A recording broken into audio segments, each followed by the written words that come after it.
here in the van, somewhere in either the state of New Mexico or Colorado.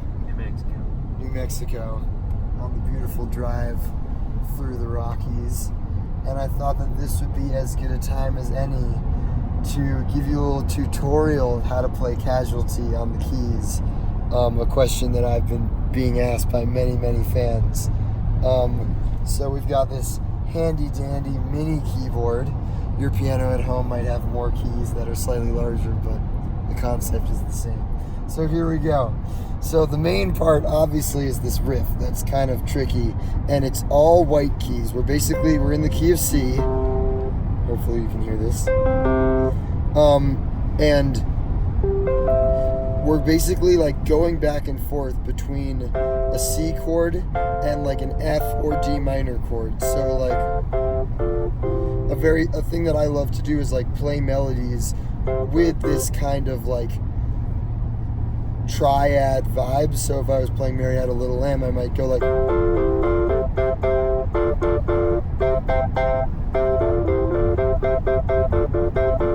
so the whole riff of Casualty is basically built off of that concept, that style of playing keys. So the riff very slowly is, so one more time.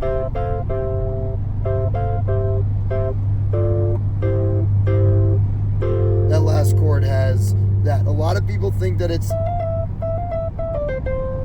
but that's just what the vocals are singing. The top line of the keys is actually, those last chords go. So the movement is in the lower part. It doesn't go, it goes to that F suspended chord, or F add 9 chord. And in the left hand, we're just hitting these big single hits, and it's not on beat 1, it's on sort of an anticipation of beat 1. So it's like 1, 2, 3, 4, and I'm adding all these little ghost notes, like playing percussion almost, on a C note in my left hand in between the riffs. So it's like, that's the key, that's the secret. And then it hits an A chord, A minor, F, but it's the same riff every time, C. And then when it goes, when it does the ba-da, that does go to there. So that's basically the whole thing. It's that same riff over different chords. So over A, and then F, and with these little ghost notes. That's the whole vibe. And then when we get to the pre-chorus, or the hook section, this song kind of, there's no true chorus, it's just kind of this pre-hook that hits you with the hook right at the end of it. So the way that those chords go are, you heard it all before, that's D minor, so like voicing kind of like that, D minor 7, then heard it all before. This is my favorite chord in all of music. If you listen to any of our other music or watch any of our other tutorials, there's a lot of stuff like this chord. It's a 3 in the bass, and then 2, 5, and 1. So in the case of the key of C, it's an E, and then D, G, and C. It's a great chord because it's kind of halfway between being like a 1 over 3 and being like a 3 minor 7. But it's kind of neither. It's just this beautiful passing chord that moves you forward and feels somewhat resolved but somewhat not. We use it all over the place in our music. So you heard it all before, and then we go to this chord, which would be D, E, A flat, and C in the right hand, and A flat in the left hand. So that's basically a E7 sharp 5 over a G sharp. More or less, like that's me making an effort to keep the C on the top of every chord, which is a super common strategy in the kind of soul gospel chords that we put into our music, is forcing the C, or the root note of the key, on the top of every voicing, even where it might not seem that it would make sense. So heard it all before, it isn't you, it's me. So that's a classic 6 minor 7, A minor 7. And then these big hits are I'm losing the battle. So that's A minor 7, the chord we were just on, and then 1/3. So similar to before, but just a more typical C over E. Losing the battle. So that would be this same F with the added G. I'm losing the battle. You're just another casualty. So, bit of a controversial one here. There's a lot of debate, even within the band, about whether there actually is a G at the end of those hits. I'm losing the battle.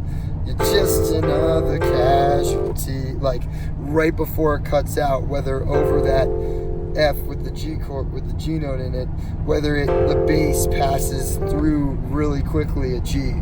On some of the takes of all the instruments that we're layering in the recording that are playing that, some of them I do it, some of them I don't. On the bass, on the big giant synth bass, I think I'm going like the most slight amount of it. And live, Karsh, do you play it? Oh, I'll never tell. There you go.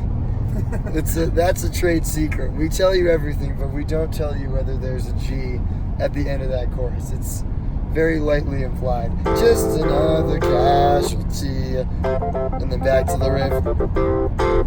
Casualty. So that's the basic thing. And then when we go to that bridge, it goes, we are just another casualty. So that's 2 minor 7.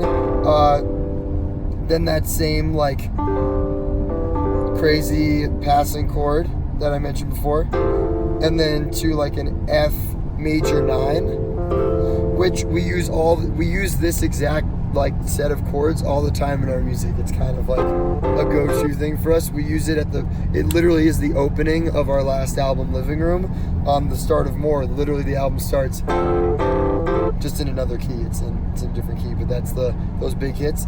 And in the song Breakfast, song where it started from our first album, Breakfast, the bridge is where are we going to? Just in a different key. But like we love that set of chords and we like to throw it in different places, and so that's the bridge of Casualty. So you're just another casualty.